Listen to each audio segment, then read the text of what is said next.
eso. Ok, hermanos, vamos a revisar un tema que es de profunda importancia en la iglesia del Señor.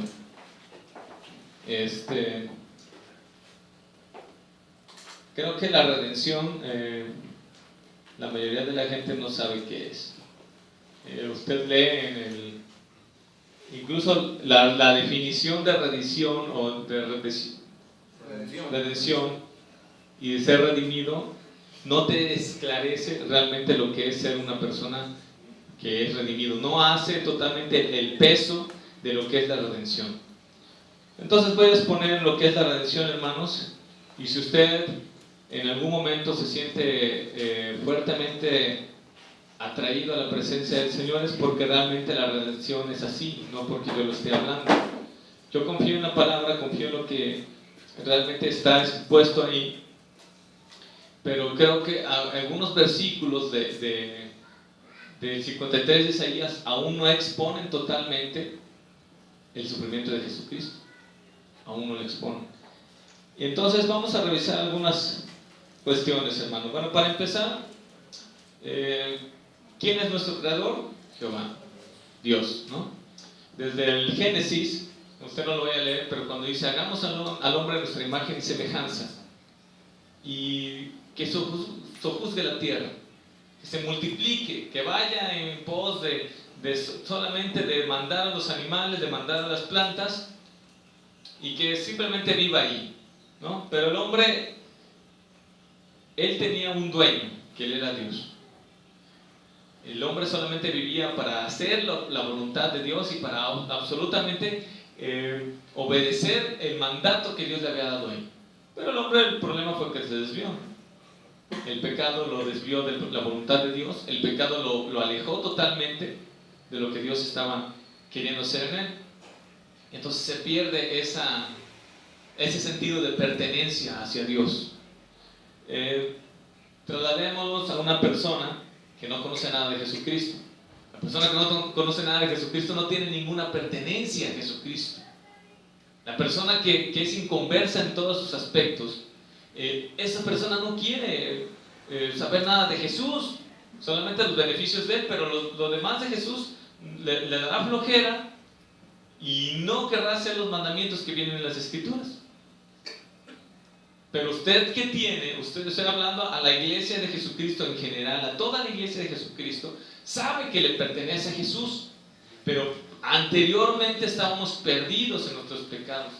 El hecho de que Dios nos hubiera creado, que Dios nos hubiera hecho con un espíritu, alma y cuerpo, eso nos quiere dar un poco más de peso, porque Dios nos hizo así.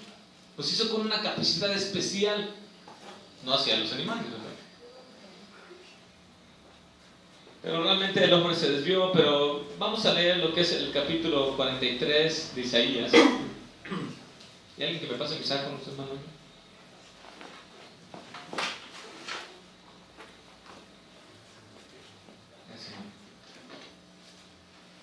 Capítulo 43 de Isaías.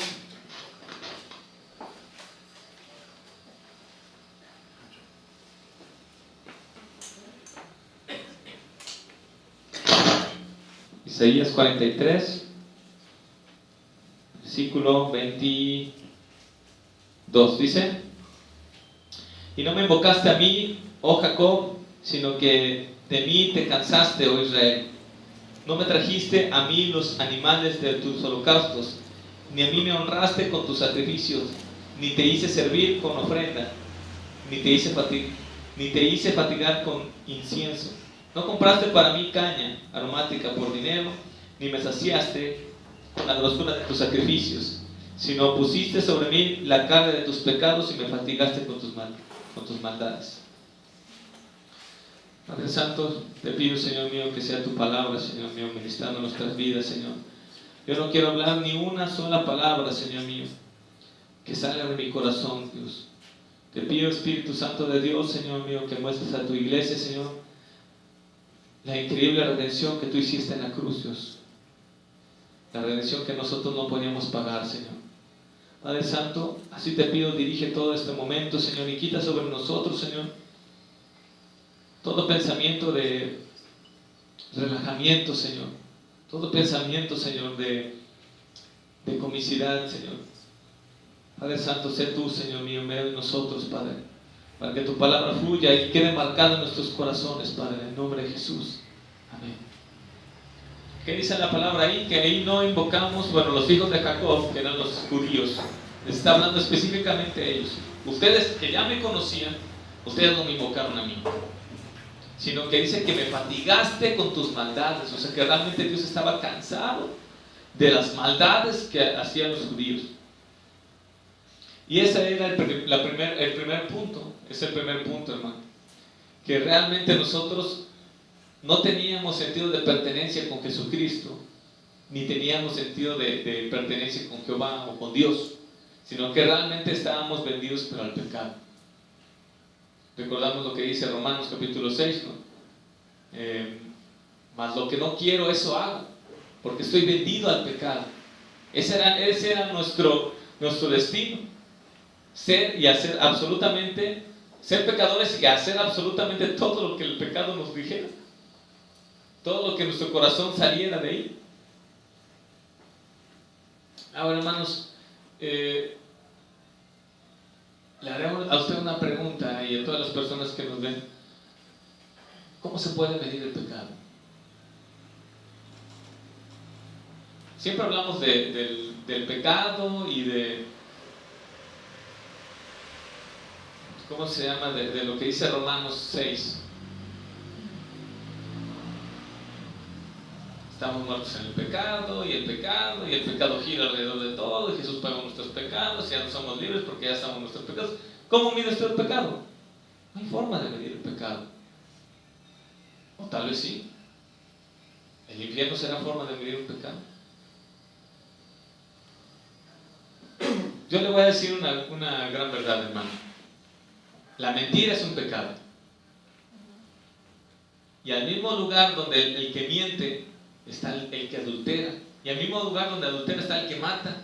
Y al mismo donde está el que mata, también está el que codicia, el que deshonra a sus padres. Ahí al mismo lugar está el idólatra.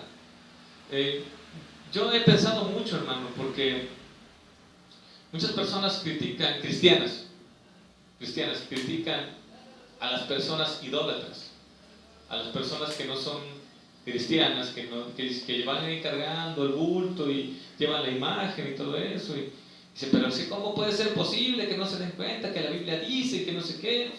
Pero esas personas también no se fijan, hermano, como cuando nosotros les decimos de los diezmos. Esas personas no se fijan que también la Biblia dice que no. Todo es por revelación. Si ellos quisieran, hermano, si ellos realmente quisieran agradar a Dios y pudiesen tomar esta revelación, dirían, ay, esta revelación la voy a tomar y voy a hacer toda la voluntad de Dios. Pero no pueden, están cegados. Es exactamente lo mismo, y yo lo digo porque en mucho tiempo yo era a favor de la manipulación, del diezmo, de todo lo que conlleva, ¿no? Pero esas personas dicen, es que no es cierto, mira, hay maldición y todo eso. Bueno, es que la Biblia dice, y es exactamente el mismo nivel de revelación. O sea, porque hay muchas personas que dicen que es una iglesia que puede estar mal, ¿no? Pero hay muchas personas que dicen, oye, pero yo ya estoy de este lado, ¿no? Gracias a Dios hay personas que sí están buscando hacer la voluntad de Dios conforme a la palabra y la están interpretando sanamente. Y esas personas dicen, bueno, los diezmos ya es para el tiempo de Israel. Es exactamente lo mismo que está pasando con las personas que son idólatras. O sea, no juzguen a un idólatra. Mi conclusión de esto: personas cristianas, no juzguen a un idólatra, porque pues, realmente ustedes tampoco entienden lo de los diezmos. O sea, todo es revelación. ¿Se puede hablar del pecado de la idolatría? Sí. Pero no puedes decir, pero ¿cómo es posible? Si realmente no te has reformado, si realmente no vas a someter toda tu voluntad a la Biblia, entonces no juzgues a los demás.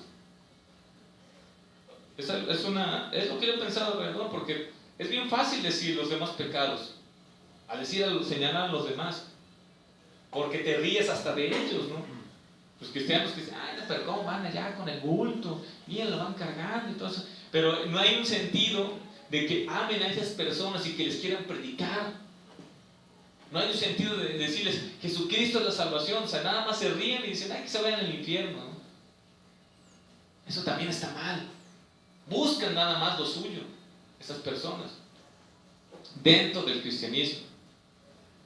Pero si usted puede medir el pecado, hermano, ni aún, decía Spurgeon, ni los grandes collados pueden medir el pecado. O sea, las alturas grandes. Supongamos que usted sube a la Torre Eiffel y ve hacia abajo.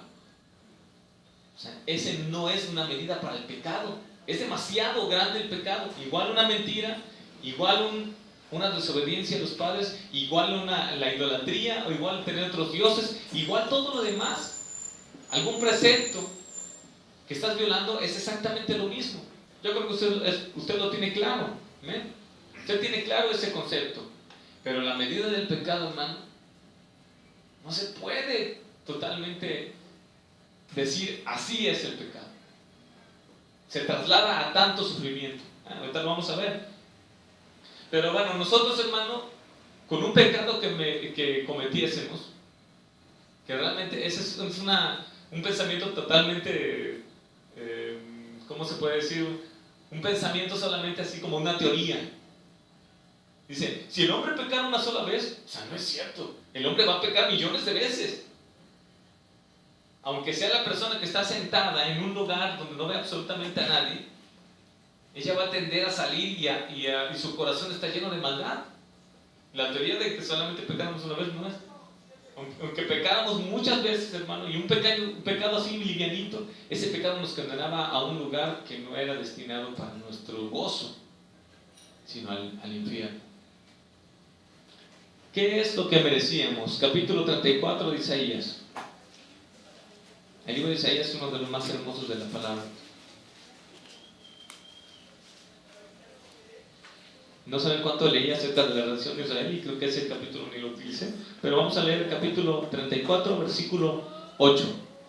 El profeta Isaías, le voy a dar una reseña así de rápida, hermanos, no es una reseña profunda, pero el profeta Isaías habla de lo que es el presente de Israel, o sea, en aquellos tiempos, el futuro glorioso, hablando ya de salvación del cielo, y también está hablando del infierno. El profeta Isaías habla de una parte del infierno. Entonces, hermano, cuando usted lee Isaías, si usted no le entiende, ay, ¿en qué momento será el momento glorioso de Sión? El futuro glorioso de Sión.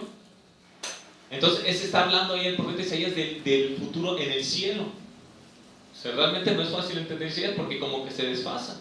Hablando del cielo, del infierno.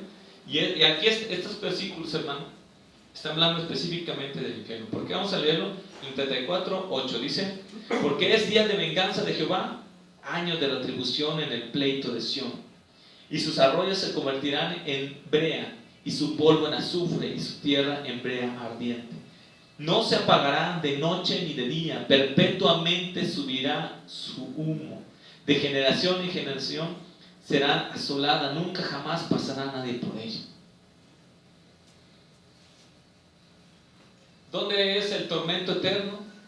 ¿Dónde es el lugar donde ni de noche ni de día tendrás descanso? ¿Dónde es el lugar donde el principal objetivo es que la persona sufra? ¿Dónde es donde se utiliza más el fuego? Hasta los niños saben, el infierno. El infierno. Pero, hermanos, creo que nosotros no tenemos un poquito de conocimiento de eso. Es una responsabilidad. Una vez escuché a un pastor que tenía un acierto en la palabra, bastante aciertos en la palabra. Él trataba de explicar acerca de la venida de Cristo y las profecías, ¿no? Y en algunas cuestiones se equivocaba porque pues, es difícil siempre estar basándose en las profecías para hacer una doctrina. Pero él decía que a los pastores o a los siervos de Dios le es una responsabilidad hablar del infierno a la congregación. Es una responsabilidad, hermano. Porque es un lugar donde está destinado a muchas personas. Es un lugar donde aquellas personas que dijeron no a Jesucristo en mucho tiempo, que en su corazón nunca hubo rescate, que en su corazón nunca hubo el darme la vuelta y decir, bueno, me voy a arrepentir. Bueno, esas personas están ahí, hermano. Ahora, hay profetas hoy en nuestro tiempo que han ido al infierno. Hay muchachos que han ido al infierno, si usted busca. Hay muchas cuestiones que se pueden prestar para mal o para bien. Una persona me dijo, es que esas personas deben estar bien fumadas, ¿no? Yo le digo, hermano, que conforme a la palabra de Dios, yo sí creo en un infierno. Es más, sé que hay un infierno. O sea, no es de que creo y ya porque no creo, pues no hay, ¿no? No. El infierno existe, es real. Y una vez entrando ahí, habrá miles y millones de años. O sea, una persona que mintió, que adulteró, que fornicó, que robó, así no importando si fue un chicle o si fue una billetera llena de dinero. Una persona que codició en su corazón toda la vida, una persona que mintió toda la vida, una persona que fue idólatra toda la vida. Es más, nunca conoció de Jesucristo, nunca se arrepintió, nunca tuvo la opción a decir de vuelta atrás, estará ahí 10,000 años. Y pasarán otros 10,000 años y no habrán pagado ni siquiera el 1% del porcentaje de su pecado. Ahí estoy ya midiendo el pecado. ¿Por qué, hermano? Porque pasarán 10,000 años, hermano, y no habrán podido pagar su pecado con todo el sufrimiento que hayan tenido ahí. Ahora vamos a hablar del sufrimiento, hermano. Dice la palabra de Dios en uno de los evangelios que Jesús le dijo al rico y el Lázaro una parábola, y que decía el rico, le decía, Señor Abraham, dame chance de que Lázaro venga y moje mis labios, aunque sea para refrescarme, porque tengo demasiada sed, o con una gota. Y dice, no. Pero dame permiso que yo pueda regresar y decirle a mis familiares que hay un lugar así de horrible. ¿Y qué le dijeron? A Moisés tienen y a los profetas. A las escrituras tienen y a los profetas. Si no creen, nunca creerán. Y estarán pasando 10,000 años. ¿Cuánto vive un hombre normalmente? 80 años, 75 años. Hasta 80, ¿verdad? Promedio. Y pasarán 80 años y dirán, ya saldré de aquí. ¿No? Otros 80 años, otros 100 años. Y pasarán 1,000 años y pasarán 10,000 años y no habrán pagado ni el 1% de su pecado. ¿Ya vieron lo grande que es el pecado, hermano? Lo incontable que es el pecado. ¿Sí lo estaban entendiendo? Es tan fuerte esto. Es tan problemático que al pecado no le damos tanta importancia. Le damos más importancia a la justicia. Es que como Dios es justo, ya me justificó y ya el pecado ya muere. Pero el convertido tiene que saber cuánto peso tiene su pecado. El convertido tiene que saber cuánto le costó a Jesucristo esto.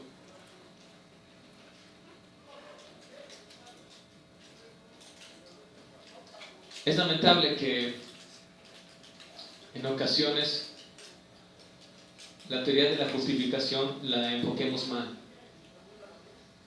porque realmente Jesucristo pagó nuestros pecados, amén, hermano, amén. Pero ¿qué hay después de eso? Usted tiene que perseverar en la palabra. Uno de los últimos puntos es la perseverancia de los santos. Los santos tienen que ser perseverantes, tienen que ser constantes, tienen que caminar en una línea, no se pueden apartar de la verdad. La gracia ellos mismos no la trajeron a ellos, la gracia los atrajo a ellos. Realmente es muy distinto a lo que nosotros pensamos. Y el infierno es un lugar donde estará el eterno castigo.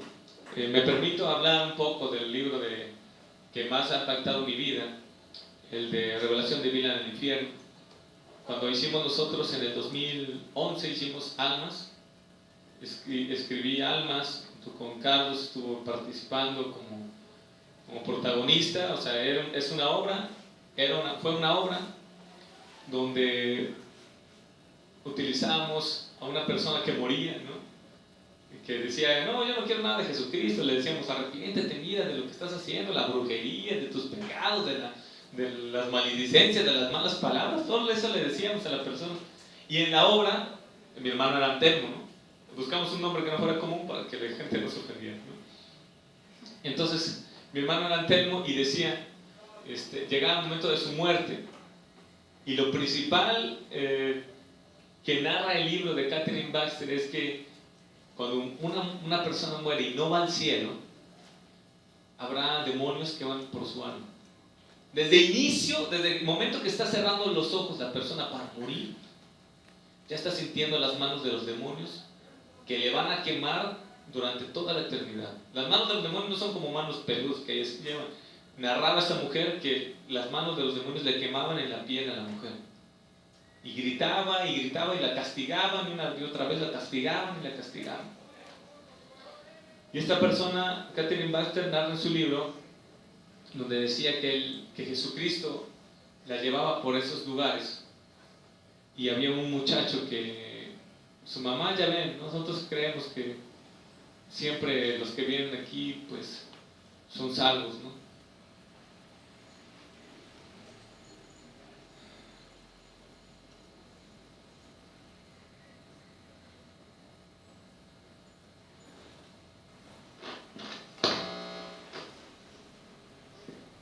Uno siempre cree, hermano, que toda la persona que entra por este lugar es salva.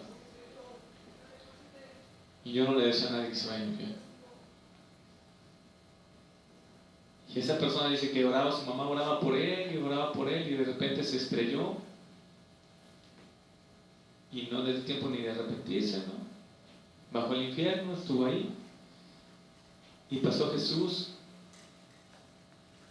y vio a la mujer esta, un muchacho de 23 años que le decía, Señor, perdóname, ¿no? Es tiempo de...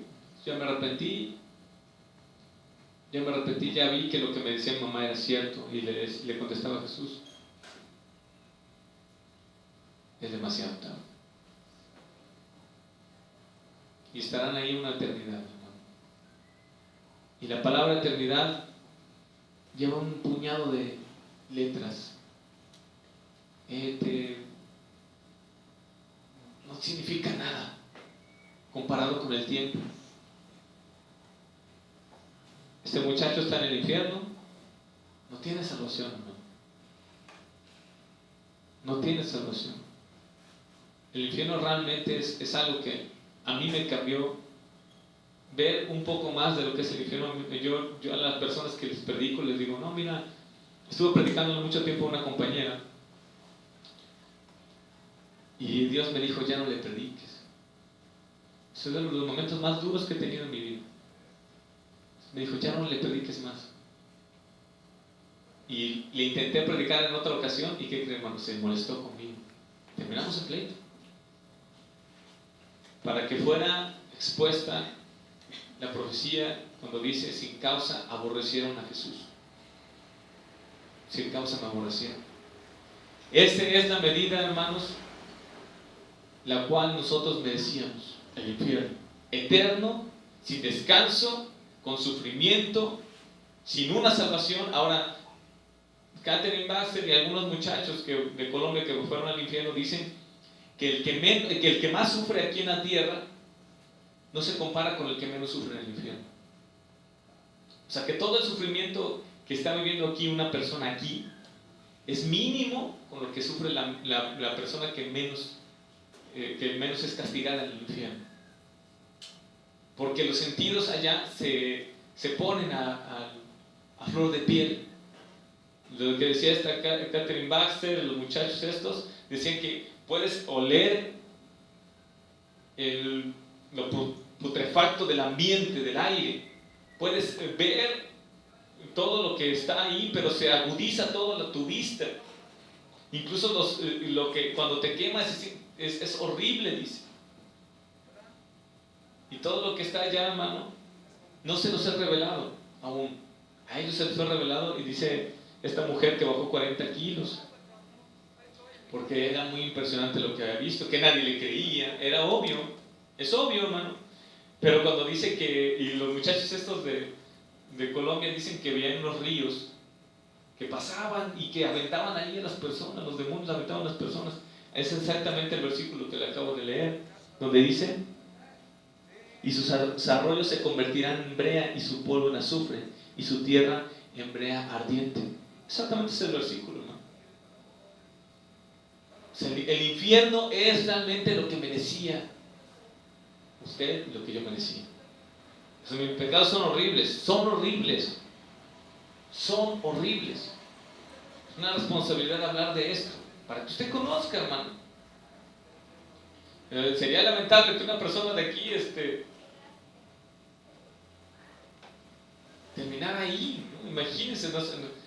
Si hay algo, hermano, que a mí no me gusta orarlo por mi familia, porque empiezo a sentir la carga espantosa de orar por su salvación, hermano. No para que les vaya bien o para que vengan a esta iglesia, hermanos. No me importa dónde vayan a meterse, realmente quiero que sean salvos. No me importa cómo Dios vaya a hacer las cosas, que sean salvos, que sean salvos. Si un día nos paramos en el parque a predicar, y habrá 50 personas que se acercan, o 3 personas, y no llegan aquí, pero si son salvas, wow, vale la pena todo esto. El único fruto que dejamos de cuando estábamos predicando en el parque lo dejamos en otro lugar, pero no importa, porque para Jesucristo será la gloria, para el Cordero será la gloria, no para nosotros. 43 de Isaías, versículo 24. Dice: no compraste para mí caña aromática por dinero, ni me saciaste con la dulzura de tus sacrificios, sino pusiste sobre mí la carga de tus pecados, me fatigaste con tus maldades. Ese versículo hace poco lo leía a Carlos. Nosotros fatigamos a Jesucristo con todos nuestros pecados. Nosotros cansamos a Jesucristo con todos nuestros pecados. Había una persona que te lo quería hacer muy personal, la salvación, que te decía: Jesucristo fue a la cruz por ti, Él fue castigado por ti. Y eso realmente, hermano, es basura. Sinceramente, hermano, eso es basura. ¿Saben por qué, hermano? Porque la palabra dice que lo cargamos con nuestras maldades. Si usted quiere saber cómo sufrió Jesucristo, hermano, le voy a exponer un poco. Él fue bofeteado, dicen los evangelios, él fue bofeteado, lo mandaron, se burlaban de él, lo golpeaban, lo escupían, le pusieron una corona de espinas, se la enterraron en sus sienes. Decían: salve, oh rey de los judíos, salve, oh rey de los judíos. Pero que él cumplió la palabra perfectamente cuando dice: enmudeció, como cordero fue llevado al matadero, y enmudeció, no abrió su boca. Él no dijo absolutamente nada, hermano. Y cuando empezó el látigo a pegar y a abrir su piel en su espalda, usted sabrá lo que es cortarse. Ahora, cuando un látigo pega y jala y rasga, es un dolor para una persona. Pero ahora multiplíquelo por el dolor de millones y millones y millones de los redimidos. Ese dolor que estuvo sufriendo Jesucristo era para nosotros. Ahora multiplíquelo por el millones y millones de los redimidos. Ese es el verdadero dolor que estaba sintiendo Jesucristo en la cruz. La carga de todos los pecados de aquellas personas que iban a ser redimidas, compradas con su sangre. Ese es el verdadero dolor. No que fue en la cruz por ti solamente. Qué fácil, me tienen que golpear a mí. No. Se potencializó el dolor que Jesucristo tenía por el número de todos los redimidos, desde el número 1 hasta el millón, no sé cuál. Ese era el verdadero umbral de dolor. Cuando fue a la cruz del Calvario, en sus partes más sensibles, pusieron sus clavos. Qué casualidad que las demás personas que eran crucificadas tenían que romperle las piernas, ¿no? Casualidad. Jesucristo llevaba la carga de los pecados Jesucristo llevaba el dolor de todas las personas, de todos los millones y millones. Entonces el dolor que él sentía era demasiado fuerte para resistirlo.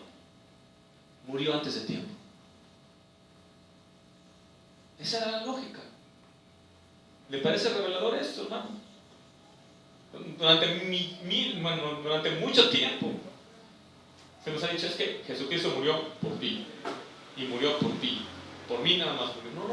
No. Murió por el número de los redimidos. ¿Cómo dice ese canto? Cambia el número de los redimidos. Todos alaban al Señor. Y el número de los redimidos, hermano, fue el golpe de cada redimido. Así fue el dolor que Jesucristo tuvo en la cruz. No necesitaron que le rompieran sus piernas. El Padre ya sabía que el dolor que iba a tener este hombre iba a culminar antes de tiempo. ¿Sabían que el apóstol Pablo lo azotaron así como Jesús varias veces? ¿Sí sabían? ¿Por qué no murió? ¿Por qué no murió de dolor? ¿Por qué no llevaba el pecado? Una persona explicaba también, es como si le pegaran a un niño chiquito. Entonces él tendría que morir, porque no aguanta. Y el apóstol Pablo era más corrioso. No. Jesucristo llevaba el pecado de todos los redimidos. Esa es la explicación verdadera. Pablo no murió de ese dolor porque no sintió lo mismo. Jesucristo sintió el dolor de todos nosotros. La carga espantosa de todos los pecados abrieron su piel. La carga espantosa de todos nuestros pecados perforaron sus manos. La carga espantosa de todos nuestros pecados perforaron sus pies. Abrieron sus espaldas, golpearon su cara, derramaron su sangre. Esa fue la carga espantosa que llevó Jesucristo en la cruz del Calvario, por lo cual el dolor no lo permitió vivir como los otros dos.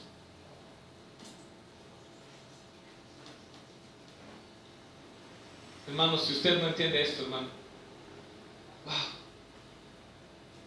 no sirve de nada lo que yo estoy diciendo. Si estas palabras, hermano, si esta poca explicación de la cruz del Calvario no queda marcada en los corazones de la iglesia, no sirve de nada lo demás, no sirve de nada los grupos, no sirve de nada los ministerios, no sirve de nada el evangelismo, no sirve de nada la administración de la alabanza, no sirve de nada. Porque cantamos, sí, los redimidos, digan aquí estoy, pero no hay el gozo de los redimidos, no lo hay. No veo esa carga que Jesucristo llevó a la cruz, no veo ese gozo que usted debería tener. Porque un redimido se sabe comprado y no fue lo más barato. Fue lo más santo que pudo haber existido en esta tierra, que pudo haber pisado esta tierra. Fue lo que pagó nuestros pecados. Si esto no es revelador, si esto no queda marcado en nuestros corazones para cambiar nuestras vidas, no hay nada más, no hay nada más. Esto es por lo cual nosotros nos reunimos cada domingo. El redimido se sabe comprado, pero ¿con qué?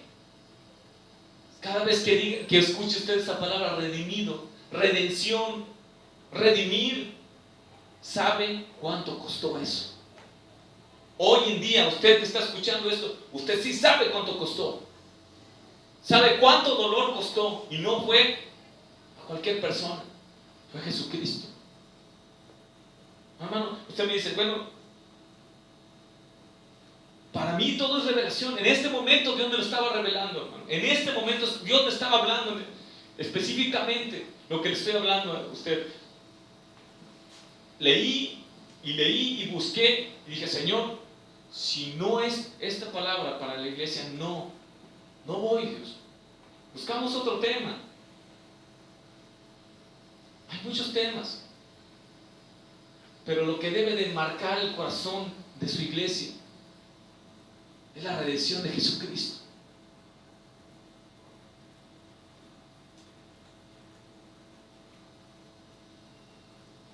Fue una carga espantosa, fue la más horrible. Creo que nadie lo había dicho así, hermano. O no sé si tal vez algunos siervos, así como Spurgeon o como John Wycliffe, tal vez lo hayan entendido así, hermano. A mí me costó demasiado entender lo que es la redención. El peso verdadero de la redención. Y que es particular, que es para usted, hermano. Y no me temblaría la mano, como dicen los demás escritores cristianos, no me temblaría la voz para decir que solamente murió por su iglesia Jesucristo. Porque si decimos que murió por todas las personas que han existido, hermanos, ¿saben qué? Entonces estamos diciendo que la sangre de Cristo no es tan poderosa. Si yo expusiera que la sangre de Cristo fue derramada por todas las personas, aun por los que se van a ir al infierno y que no quisieron recibir esa sangre, entonces yo estoy diciendo que la sangre de Cristo no tenía tanta potencia para redimirlos a ellos, para comprarlos. Estaría yo diciendo que no es tan eficaz y que Jesucristo no fue el verdadero Cordero como esperábamos, que el hombre tenía protagonismo en esto. Entonces, hermano, la redención es para su iglesia, específicamente para los escogidos antes de la fundación del mundo. Solamente para ellos. Y un redimido tuvo que haber visto su pecado, tuvo que haber visto su vergüenza, tuvo que haber sentido una vergüenza espantosa cuando vio la santidad de Dios. Un punto muy importante es que Dios es justo. Dios es bueno, Dios es justo, Dios es fiel, Dios es creador, Dios es omnipotente, omnipresente, omnisciente. Dios es santo, ahí está el soberano, ¿verdad? Y hay un pequeño puntito, ¿no? Dios es santo. No sé cuáles de los... Miren, todos los atributos de Dios son totalmente así como que golpeadores a nuestra mente, a nuestra pequeña mente humana. El creador, pero no puedo decir qué tal creador es. O sea, no puedo explicar, aún con que Él hizo todo el mundo, el universo, todo lo demás, no puedo explicar qué tan creador es.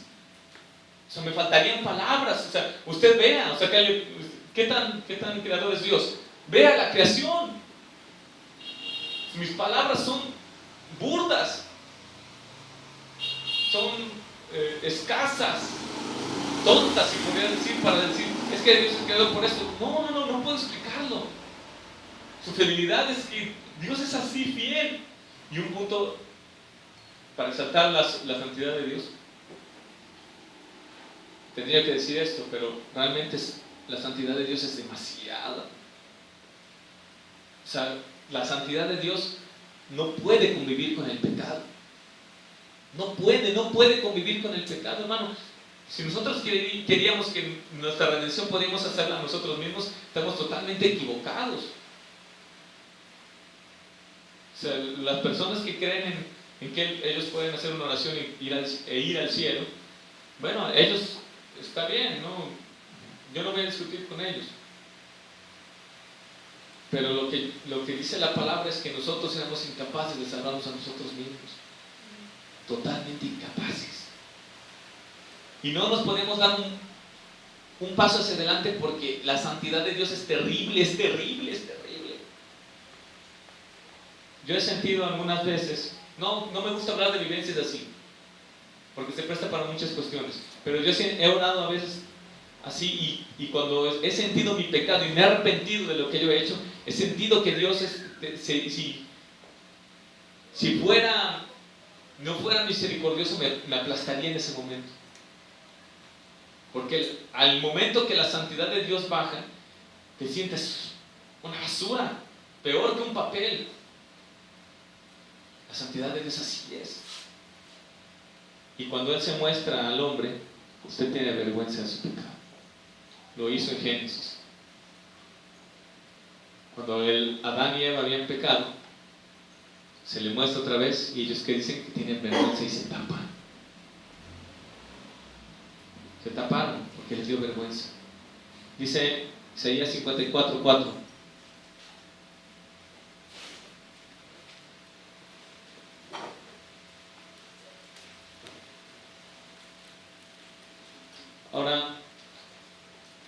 Una vez que Jesucristo llevó a la cruz sus pecados, ¿usted tuvo vergüenza de sus pecados? ¿Usted sí sintió sus pecados, hermano? ¿Sintió que usted se iba al infierno? ¿Sintió que usted no era merecedor de Dios? Y de pronto entendió algo que no comprendía usted, el amor de Dios. Todo el mundo te habla del amor de Dios. Es que Dios te ama. Es que Dios te ama. ¿Pero de qué forma te ama? ¿De qué me rescató? No, pues de que no fueras feliz.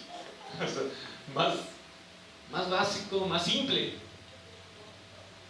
No tiene fundamento eso. 54, capítulo 54, versículo 4 dice: no temas, pues no serás confundida, y no te avergüences, porque no serás afrentada, sino que te olvidarás de la vergüenza de tu juventud, y de la afrenta de tu viudez no tendrás más temor. Porque tu marido, ¿qué dice ahí la palabra? Es tu hacedor. Jehová de los ejércitos es su nombre, y tu redentor, el Santo de Israel, Dios de toda la tierra será llamado. Porque como mujer abandonada y triste de espíritu llamó Jehová, y como a la esposa de la juventud que es repudiada dijo el Dios tuyo: por un breve momento te abandoné, pero te recogeré con grandes misericordias. Ahora, hermano, toma todo sentido después de esto.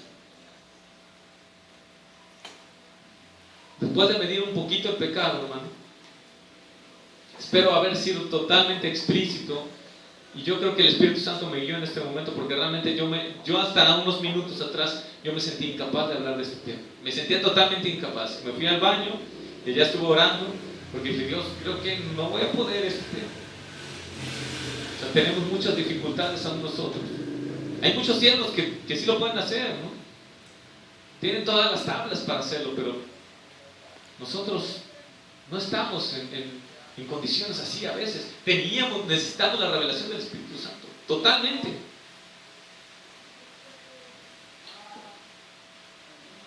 Y dice en el versículo 8: Jehová, dijo Jehová, ¿qué dice?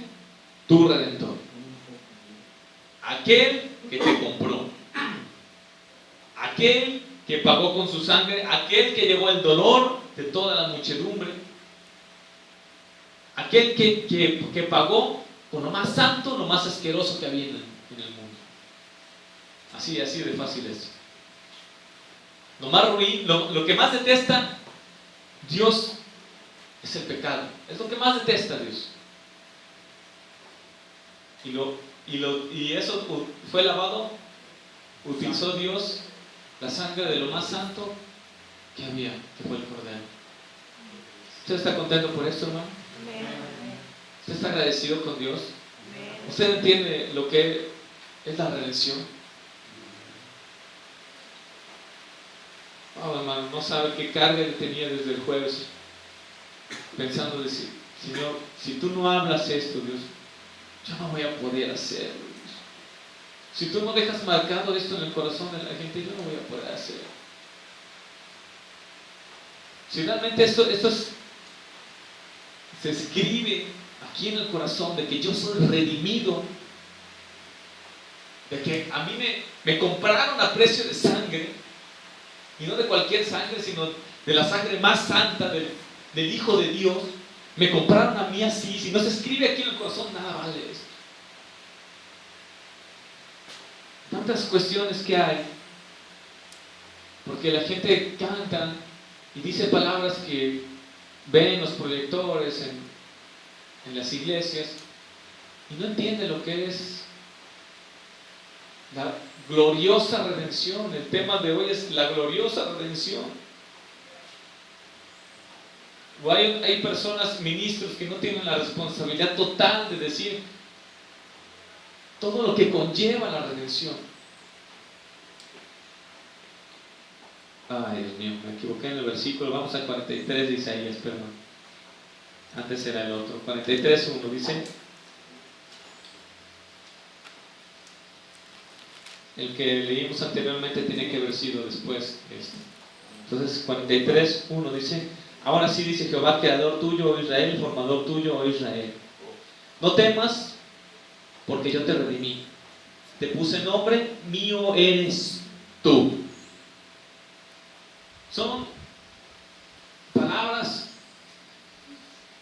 usted debería de gozarse. No temas. El pecado, que ya te diste cuenta qué tan fuerte era, no te va a tocar. El infierno no te va a tocar porque yo te redimí.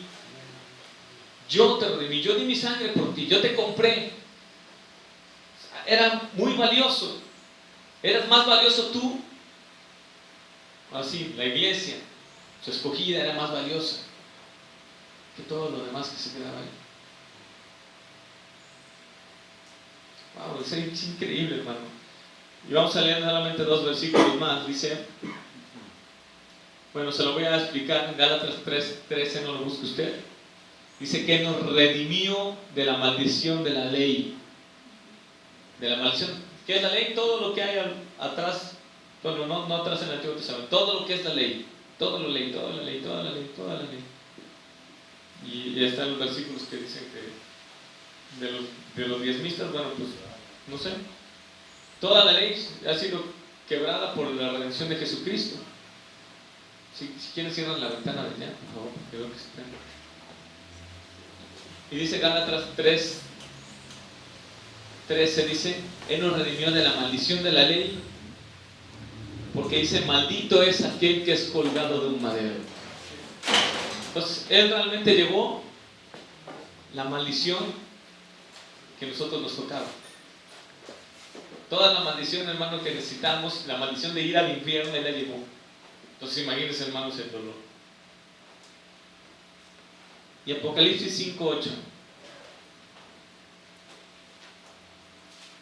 Estos versículos, hermano. A ver, para las personas que no saben, como tenemos la canción de Cordero Fiel, yo en esos tiempos, hace un año, aproximadamente 2 años aproximadamente, estaba yo terminando de leer la Biblia, no sé qué ocasión era. Otra vez la estaba yo terminando de leer y me estacioné en este capítulo del 5 de Apocalipsis, donde, por ejemplo, decimos en el Cordero Fiel, decimos, vi un Cordero Santo inmolado, ¿no? Pero la gente dice, ¿inmolado por qué? Inmolado es que Él mismo se sacrificó, se entregó Él mismo se entregó por amor, exactamente. Y la importancia de entender todo lo que usted está cantando, hermano. La importancia de entender todo lo que se dice aquí. La importancia de entender toda la letra que lee en este libro. Cada reunión es muy importante. Los jóvenes no tienen que faltar a su reunión. Las damas no tienen que faltar a su reunión. Porque es importante entender todo lo que está aquí. Es para provecho de su espíritu. La materia no va a tener provecho, pero su espíritu sí. Y en el día que Dios lo recoja, hermano, usted sabrá dónde irá. 5, dice, bueno, voy a leer desde el 6 para que usted vea el versículo en lo que nos basamos para escribir Cordero Fiel. 5:6 dice, y miré y vi que en medio del trono y de los 4 seres vivientes, en medio de los ancianos, estaba en pie un cordero como inmolado, que tenía 7 cuernos y 7 ojos, los cuales son los 7 espíritus de Dios enviados por la tierra. Y vino y tomó el libro de la mano derecha del que estaba sentado en el trono. Y cuando hubo tomado el libro, los 4 seres vivientes y los 24 ancianos se postraron delante del cordero.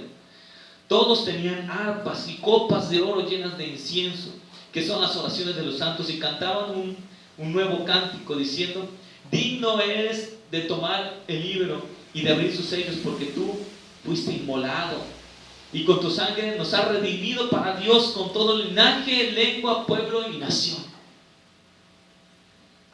Glorioso versículo. En el cielo, no sé en qué parte de la eternidad,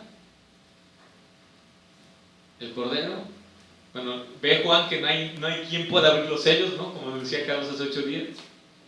Y Juan lloraba porque no había quien abriera los sellos. No había una persona muy santa, no había una persona totalmente santa, no había una persona que pudiese abrir, porque todos éramos impuros. Aún los seres vivientes no podían abrirlo porque la santidad de ellos no era el nivel que necesitaba el libro. Y entonces de repente se vio un cordero como inmolado.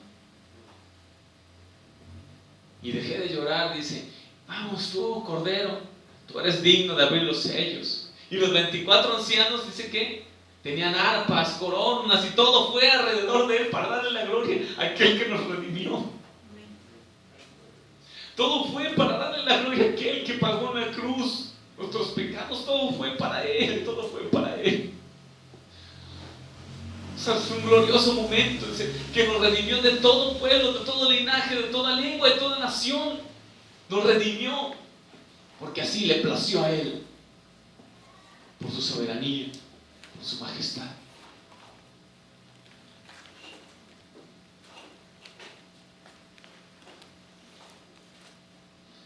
Ahora,